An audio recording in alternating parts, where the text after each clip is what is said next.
ఈనాటి కూడలి చెట్టు నా కవితా సంపుటికి సమావేశానికి అధ్యక్షత వహిస్తున్నటువంటి కందుకూరి శ్రీరాము సార్, గురువర్యులు శివారెడ్డి సార్, సిద్ధారెడ్డి సార్, మా ఆకాశం మార్గదర్శకులు శ్రీ మాడుగుల నారాయణమూర్తి గారికి, గుర్రాల వెంకటేశ్వర బాబాయ్ గారికి, మా ఆకాశం అధ్యక్షులు శ్రీ దర్బెల్లి కృష్ణమాచార్య గారికి, ఉదార్ నారాయణ సార్ గారికి, బెల్లంకొండ సంపత్ సార్ గారికి, అదేవిధంగా నాలేశ్వరం శంకరన్ గారికి, మా పితృతుల్యులు మా అన్నయ్య గారికి అందరికి కూడా హృదయపూర్వకంగా నమస్కారాలు తెలియజేస్తూ, వేదిక ముందున్నటువంటి కవివారం మిత్రులు, సాహితీ మిత్రులు, ఆత్మీయులు, బంధువులు, నా బాల్య స్నేహితులు అందరికి కూడా హృదయపూర్వకంగా నమస్కారాలు, కృతజ్ఞతలు తెలియజేస్తున్నాను. ఇది మాఘమాసం. ఈ గాలి కూడలి చెట్టు గాలి. ఈ మాఘమాసం ఈ రవీంద్రభారతిలో ఉన్నది కూడలి చెట్టు గాలి అని నేను భావిస్తున్నాను. ఈ కూడలి చెట్టు కవితా సంపుటి తీసుకురావడాన్ని నేను చిరకాలంగా స్వప్నించాను. మొదటగా సిరివెన్నెల పుస్తకం, తర్వాత సంక్షోభ స్వరం, తదనంతరము ఆవిష్కరించుకుంటున్నటువంటి నా తొలి సమగ్ర కవితా సంపుటి కూడలి చెట్టు. ఈ కూడలి చెట్టుకు ముందు మాట రాసిచ్చిన గురువర్యులు కె శివారెడ్డి గారికి, శివారెడ్డి సార్ గారికి, నందిని సిద్ధారెడ్డి సార్ గారికి, అదేవిధంగా మా మాడుగుల నారాయణమూర్తి గారికి ఈ సందర్భంగా హృదయపూర్వకంగా కృతజ్ఞత తెలియజేస్తున్నాను. రవీంద్ర భారతి అంటే అసలు పేపర్లో వినడం, చదవడం తప్ప ఇటువైపు చూసింది కూడా లేదు. చాన్నాళ్ళ తర్వాత 2017 సంవత్సరంలో ప్రపంచ మహాసభల సందర్భంగా సిద్ధారెడ్డి గారి ఆధ్వర్యంలో నిర్వహించినటువంటి ప్రపంచ మహాసభల సందర్భంగా రావటం, ఇందులో అడుగు పెట్టడం జరిగింది. వస్తామో రామని కూడా తెలియదు. కవిత్వాలు రాస్తూ వెళ్ళడమే తప్ప అది కవివారం వల్ల ఇక్కడ పుస్తక ఆవిష్కరణకి ఇక్కడ అడుగు పెట్టడం జరిగింది. ఈ సభలో ఎప్పుడు కూడా మాట్లాడే అవకాశం ఇదే మొదటిసారి. అది కూడలి చెట్టు ద్వారా, నా స్వప్నం ద్వారా నెరవేరింది. చాలా మారుమూల గ్రామం మాది. మా నాన్నగారు నల్లగొండ నారాయణ గారు, వారి ఒళ్ళో ఉన్నప్పుడు ఎప్పుడో శేషప్ప గారి లక్షాధికారైన లవణమన్నమే గాని వెండి బంగారము మింగబోడు, మెరుపు బంగారం మింగబోడు అనే ఒక పద్యం నాకు బాల్యం నుంచి ఎరుకున్నటువంటి ఒక పద్యం. మా నాన్నగారు కొద్దిగా చదువుకున్నవారు, మా అమ్మ ఏం చదువుకోకుండా అనంత ప్రేమమూర్తి. కుటుంబాన్ని చదువుకుంది, మనుషుల్ని చదువుకున్నది, సమానత్వం చదువుకుంది. అవన్నీ కూడా అమ్మ ద్వారా నాకు సంక్రమించారు. పెద్దలు అన్నట్టు జీవితాన్ని చదువుకున్నప్పుడు మాత్రమే కవిత్వాన్ని రాయగలుగుతాం. అట్లాగా మా కుటుంబంలో మా అన్నయ్య గారే చదువుకున్నవారు. అప్పట్లో నవలలు చదివేవారు, గ్రంథాలయానికి వెళ్ళేవారు. అలా నేను కూడా గ్రంథాలయానికి వెళ్ళడం, పేపర్లో చదువుకోవడం జరిగింది.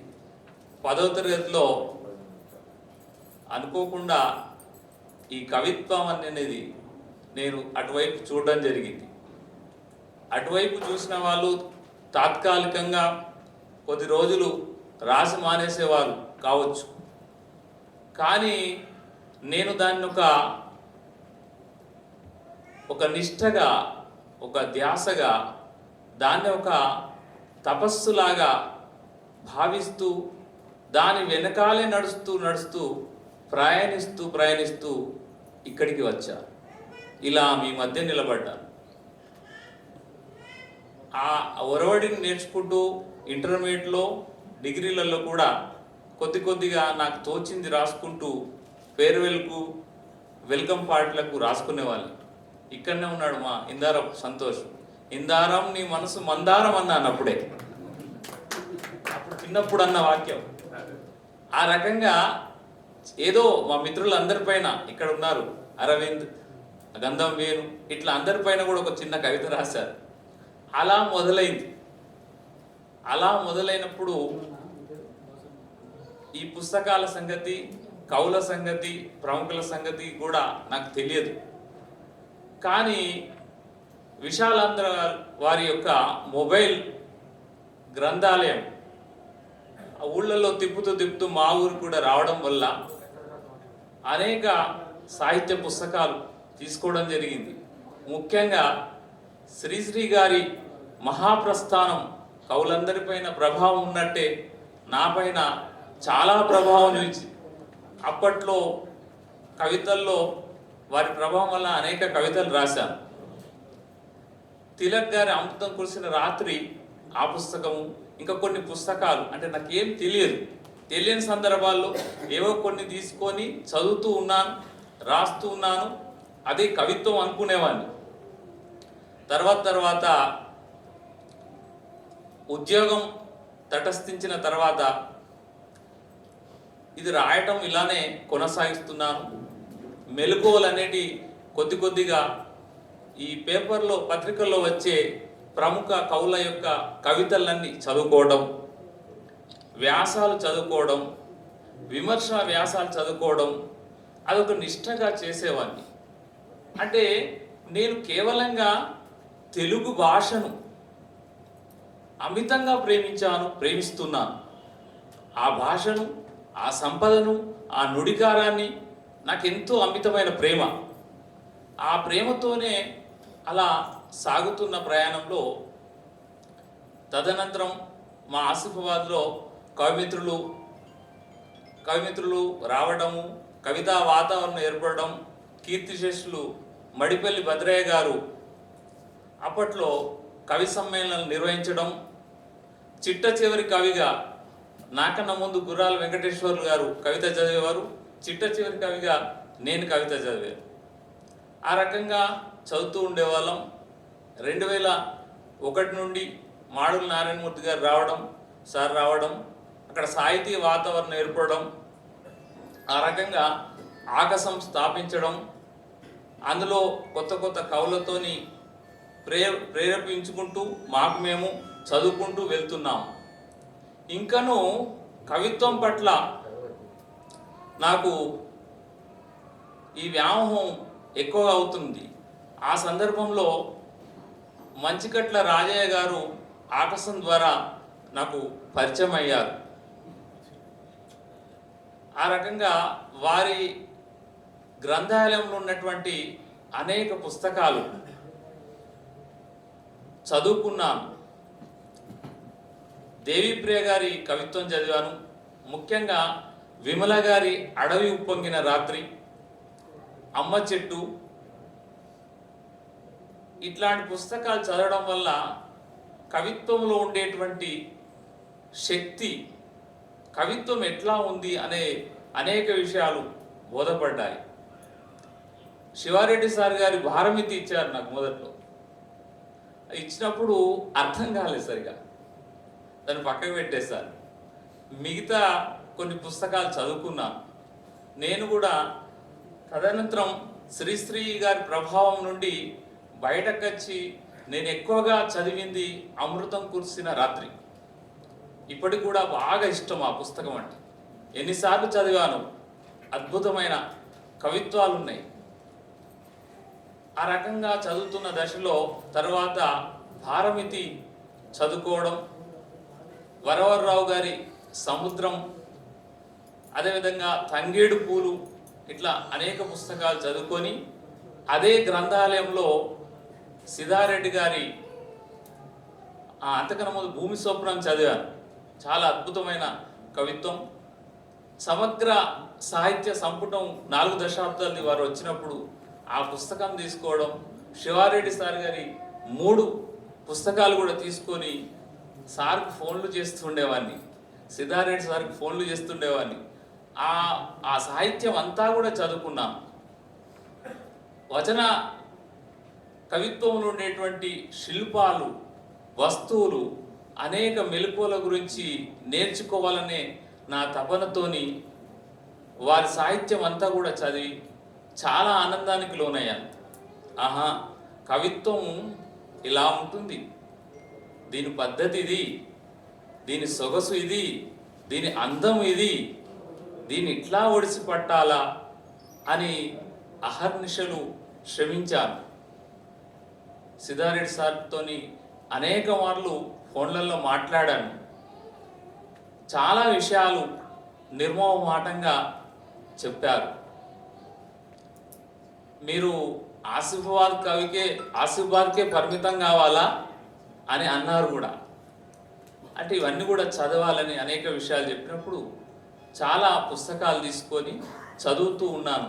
శివారెడ్డి సార్ కూడా పుస్తకం వేస్తాను సార్ అని మొదట్లో అన్నప్పుడు, ఏ బాబు నువ్వు అంటే ఏందో తెలియాలి కదా, సాహిత్య లోకానికి పరిచయం కావాలి మొదలన్నారు. ఆ రకంగా నేను కూడా అనేక కవితలు రాయటం జరిగింది. కవితల్లో మార్పులు కూడా రావడం జరిగింది. ఈ దశల్లో నా వచన సాహిత్యానికి ఉదార్ నారాయణ సార్ గారు పరిచయం ఏర్పడడం, వారు నా కవితా పిచ్చి వారు అన్నట్టే పసిగట్టి అనేక విషయాలు చెప్పారు. వచన కవితల్లో వారు చాలా బాగా రాశారు. వారి యొక్క సంపుటాలు కూడా నాకు ఇవ్వడం జరిగింది. అనేక తొలినాళ్లలో రాస్తున్నప్పుడు ఈ వచన కవిత్వానికి సంబంధించిన కొన్ని అంశాలు, దానిలో తప్పులు కానీ ఇంకేమైనా సవరణలు కానీ అన్నీ కూడా ఇక్కడ ఉన్నటువంటి కందాల రాఘవాచార్య గారు, ఉదారి నారాయణ సార్ గారు దగ్గరుండి అన్ని విషయాలు చెప్పి ఇంకా ఇట్లాంటి సూచనలు సలహాలన్నీ కూడా ఇచ్చినారు. వారికి ఈ సభావేదిక సందర్భంగా కృతజ్ఞతలు తెలియజేస్తున్నాను. అదేవిధంగా గుంటూరు శేషేంద్ర శర్మ గారి సాహిత్యం, సినారాయణ రెడ్డి గారి యొక్క సాహిత్యం అంతకుముందే చదివి ఉన్నాను. అట్లా అనేక పుస్తకాలు చదువుతూ విస్తృతాధ్యయనం చేస్తున్నాను. విస్తృతాధ్యయనం చేస్తూ కవిత్వాలన్నీ కూడా నేర్చుకుంటూ శివారెడ్డి సార్ చెప్పినటువంటి అదే దశలో కవిత్వ శిల్పాలు, నైపుణ్యాలనే వారు ప్రసంగాలన్నీ కూడా మొదలుపెట్టారు. అప్పటికి ఒక 7-8 అయిన తర్వాత అందులో పాల్గొనడం, ప్రత్యక్షంగా పాల్గొనడం, తదనంతరం నాకుండేటువంటి జిజ్ఞాస పిపాస వల్ల పరోక్షంగా కూడా యూట్యూబ్లలో ఉండేవి. వాటిని కూడా నేను మా ఆకాశం గ్రూపులో ఉంచాను కొన్ని. ఆ రకంగా ఆ యొక్క పాఠాలన్నీ కూడా నా కవిత్వానికి వన్నెలద్దుకోవడానికి, కవిత్వంలో ఏదైతే ఆ తోవ ఉందో నేర్చుకోవడానికి చాలా దోహదపడ్డాయి. ఆ రకంగా నేర్చుకుంటూ, అంటే కవిత్వం అనేది అనంతంగా ఉంది. కవిత్వము రాయడము ఎలాగా తెలుసుకున్న తర్వాత వస్తువుని ఎట్లా ఎన్నుకోవాలి, శిల్పం ఎలాగా ఉంటుంది, దాని ఎత్తుగడ ఎలా ఉంటుంది, దాని కొనసాగింపు ముగింపు ఎలా ఉండాలో అనేక విషయాలు నేర్చుకుంటున్న దశలో వస్తున్న నా పుస్తకమే ఉడలి చెట్టు. ఈ రకంగా కవిత్వంలో ఉండేటువంటి మెలకువల్ని కానీ కవిత్వీకరించడం అనే విషయాలలో నేను వారి కవిత్వాన్ని చదవడం, మరల చదవడం, పాత పుస్తకాలు చదవడం, ప్రముఖులైన కవులందరి కూడా పుస్తకాలన్నింటి కూడా చదువుకోవడం, చదువుతున్నాను. నవలలు, కథలు అన్నీ కూడా చదువుతున్నాం. ఒక్కొక్క దశలో కవిత్వము బాగా రాయాలి, కొత్తగా రాయాలి అనే నేర్చుకునే దశలో ఆలోచిస్తే కవిత్వం అనేది ఎంతో కఠినంగా అనిపిస్తుంది. మంచి కవిత రాయాలంటే చాలా కష్టం అని నేను భావిస్తున్నాను.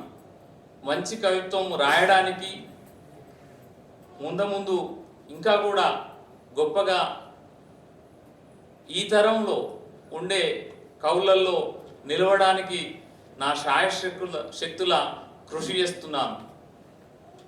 కవికులంలో, ఈ సాహిత్య లోకంలో నేను ఉన్నందుకు చాలా గర్వపడుతున్నాను. ముఖ్యంగా వారన్నట్టు కవిత్వం ఏం నేర్పిస్తుందంటే మనుషుల్ని, బంధాల్ని కలుపుతుంది, ప్రేమల్ని చిగురిస్తుంది. కాబట్టి ఒక కవిగా మారిందంటే అక్కడ తన చుట్టూ ఉండేటువంటి వాతావరణం, సమాజం పట్ల ఉండేటువంటి దృష్టి అంతా కూడా కవి వల్ల మనందరికీ కూడా లోకానికి తెలుస్తుంది. కాబట్టి కవిత్వాలను చదువుకోవాలి, మనుషుల్ని ప్రేమించాలి, మానవత్వంగా బతకాలి అనేది కవి వల్ల, ఈ సాహిత్యం వల్లనే సాధ్యమవుతుంది. కాబట్టి సమాజంలో కవులు తయారు కావాలి, కవుల పట్ల ప్రేమ అనేది పెరగాలి. ఇప్పుడుండే సమాజంలో కవులకు ఉండేటువంటి గౌరవం ఇంకా కూడా ఇవ్వాలి. సమాజంలో కవులే ఉన్నతము, నవభారత నిర్మాతలు కూడా కవులని భావిస్తూ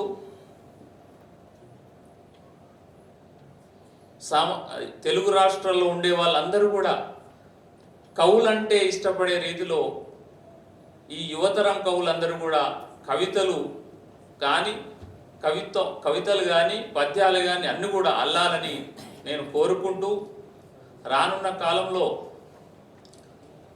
ఈ తరం కవుల్లో నిలబడేటు కవిత్వం రాస్తానని, కృషి చేస్తానని తెలుపుకుంటూ, మరి ఇంతటి అవకాశాన్ని కల్పించినటువంటి తెరసం జంట నగరాల శాఖ వారికి, అదేవిధంగా మా కవివారం సోమవారం మిత్రులందరికీ, మరి ఆకాశం నుంచి వచ్చిన కవిమిత్రులందరికీ కూడా పేరు పేరున కృతజ్ఞతలు తెలియజేస్తూ, మరి రవీంద్ర భారతిని మాకు కోరంగానే ఇచ్చినటువంటి మామిడి హరికృష్ణ గారికి అందరికీ కూడా పేరు పేరున కృతజ్ఞత తెలియజేస్తూ ముగిస్తుంది.